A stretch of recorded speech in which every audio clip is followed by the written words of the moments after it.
The following is an analysis of the East Central Ohio Freight Company, presented by Elizabeth Allen, Emily Hendricks, Rich Murray, and John Johanneber.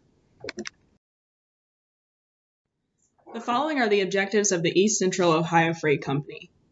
Evaluate the Ohio freight trucking industry, perform a break-even analysis on the VLTL addition to Cambridge, Ohio, evaluate forces affecting VLTL expansion to Cambridge, and recommended steps for VLTL implementation and improvement. East Central Ohio Freight, or ECOF, is a nearly 100-year-old company based out of Cambridge, Ohio, with hubs in Cincinnati, Ohio, Indianapolis, Indiana, and Wheeling, West Virginia, and is larger than most other trucking companies. ECOF Truckload is the main segment of the business and concentrates in full truckload operations. However, the recent economic downturn is hurting the profits. Increased industry-related costs, such as equipment, insurance, and fuel, and the downturn economy has increased competition and limited growth of ECOF. Volume less than truckload operations, or VLTL, is in effect in Cincinnati and Indianapolis, and they have been successful. Management is now wanting to decide if Cambridge, Ohio, the central location, should become VLTL as well.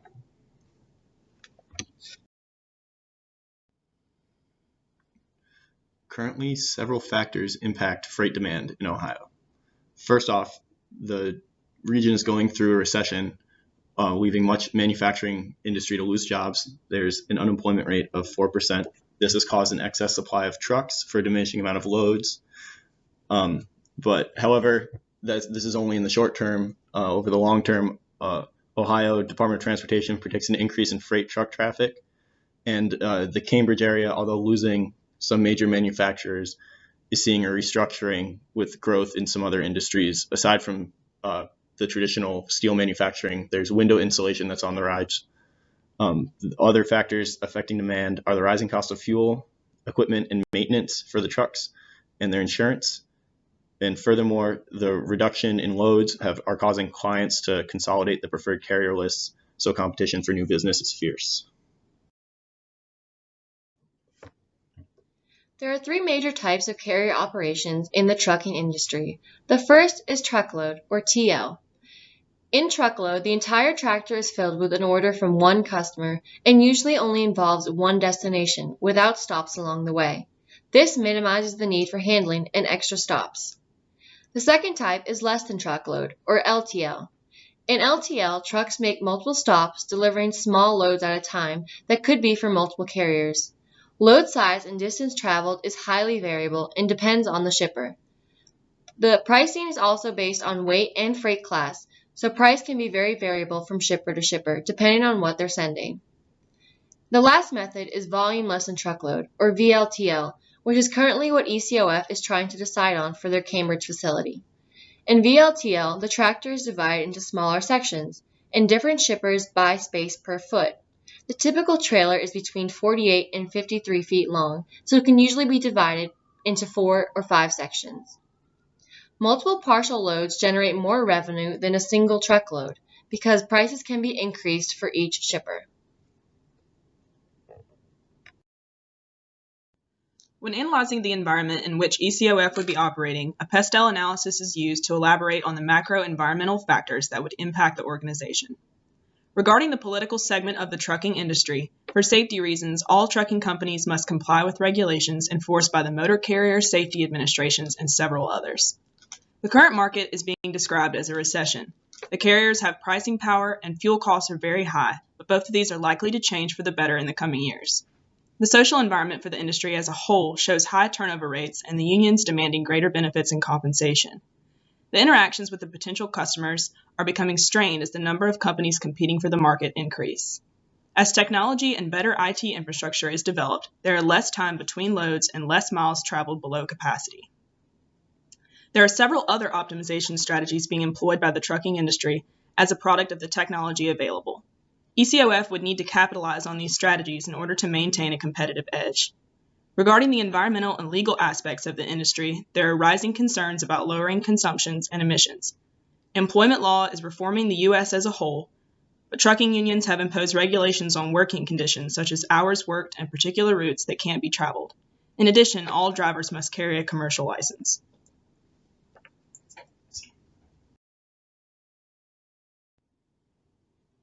a Porter 5 forces analysis was conducted to analyze external and internal factors to the Ohio VLTL trucking industry.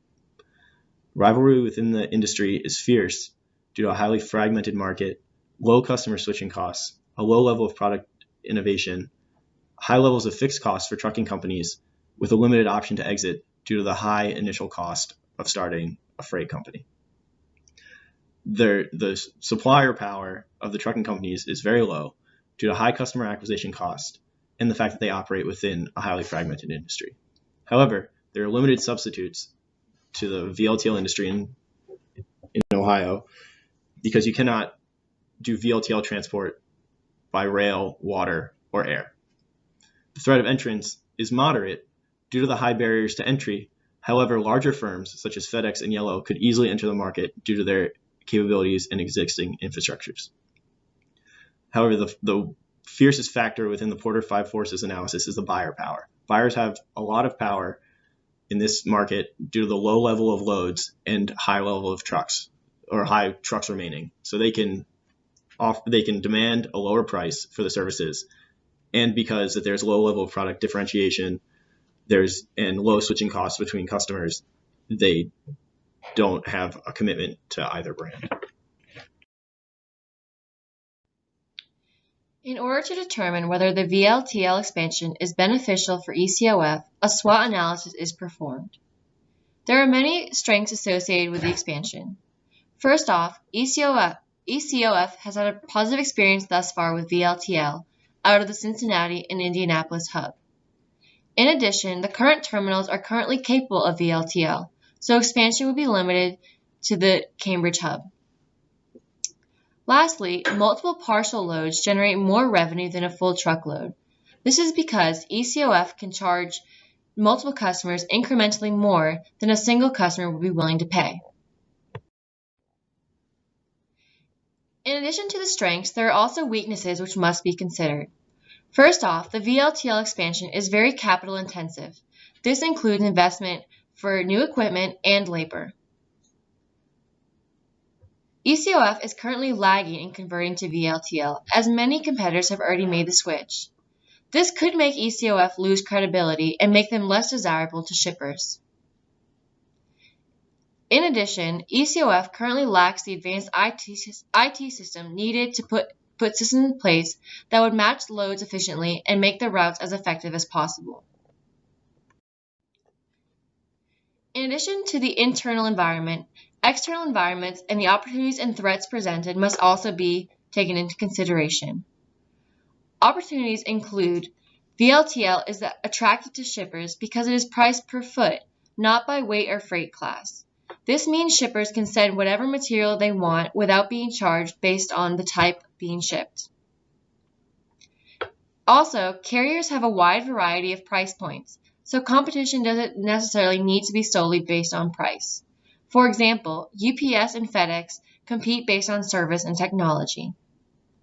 Another benefit coming from the external environment is that the economic and business sector is perceived to grow in the future.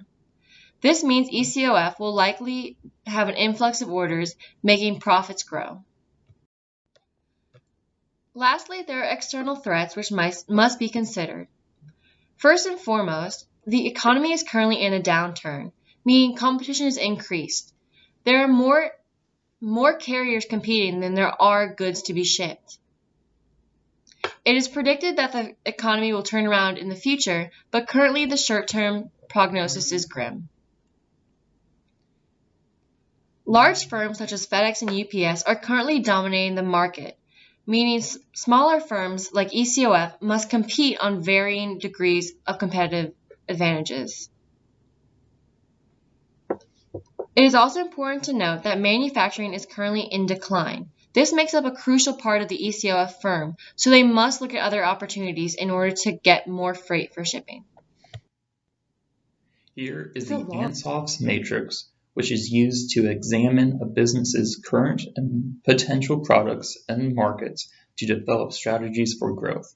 The first quadrant is a market penetration, which describes when a business uses techniques to increase its market share of existing products.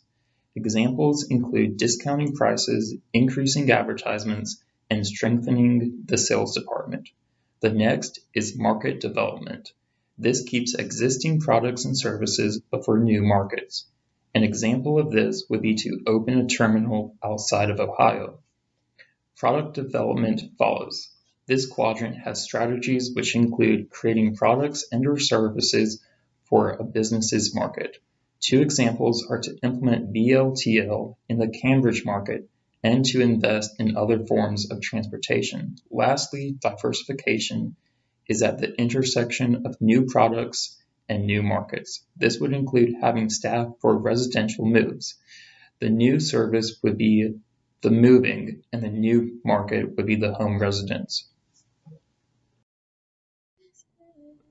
A break-even analysis was performed for the viability of the VLTL expansion to ECOF's Cambridge location. Two scenarios were constructed for our break-even analysis. The first is an aggressive scenario where ECOF can charge the maximum amount per mile for its hauls and will receive the maximum anticipated profit margin of 10%. This led to a break-even number of hauls of 2,617 per year. The more conservative scenario involves a smaller cost per mile that they can charge their customers of just $1.50 and a profit margin of 7%. This scenario, it would require them 4,487 hauls per year to break even. However, both these scenarios are underneath the 5,200 additional hauls per year that ECOF is expecting from their VLTL expansion. The conclusion to this is that the anticipated increase in loads from VLTL in Cambridge is more than sufficient to meet the most conservative break-even points. Therefore, judging by the break-even analysis, VLTL should be expanded. Following that, a force field analysis was also conducted, analyzing the most important factors from the previous analysis impacting the expansion of VLTL to the Cambridge location. First of all, VLTL is profitable, as given by our break-even analysis. ECOS also has the existing resources in trucks and warehouse space to expand the VLTL. The logistical improvements will have to come through the expansion of VLTL in order to better match packages. This will add value to ECOF in the long run.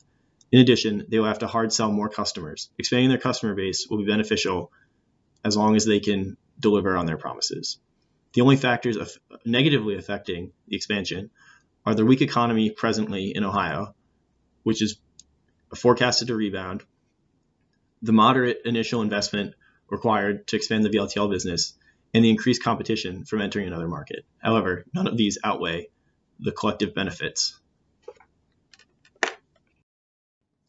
Here we've listed several opportunities for improvement as they're related to their anticipated revenues and costs. Installing an IT infrastructure and the establishment of new hubs would come at a significant cost to the company, but would also generate significant revenue. These are more applicable for long-term goals of the company. To keep up with demand, more workers can be added to the staff, which would come at a larger cost to the company than the proposed drop-off flexibility, but the best driver of increased revenues is sales to the customer.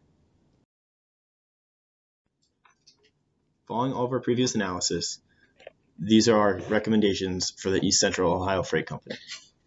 In the short term, ECOS should expand their VLTL service to the Cambridge location. Given the results of the break-even analysis, this endeavor will be profitable even under the most conservative scenarios. They could, however, stage capital expenditure to gain an option to learn how the market will rebound as it comes out of the recession, if necessary. In the short term, they must also actively sell their services to growing companies around the Cambridge, Ohio area. This will cause a greater stress on sales, but if they can deliver, it will pay off greatly for ECOF. Lastly, they should experiment with methods to match packages between the three hubs to increase their efficiencies of their VLTL service. This does not mean developing a new infrastructure technology, just experimenting with different methods. In the long term, logistical systems reengineering is going to be needed in order to most efficiently match packages with trailers and their destinations. Also, if VLTL improves, ECOF should consider expanding VLTL to their Wheeling, West Virginia location. Lastly, outside of their existing hubs, ECOFs could open another operational hub outside of the Ohio area to increase their footprint in their VLTL capabilities. Thank you very much for listening to our presentation. Good night.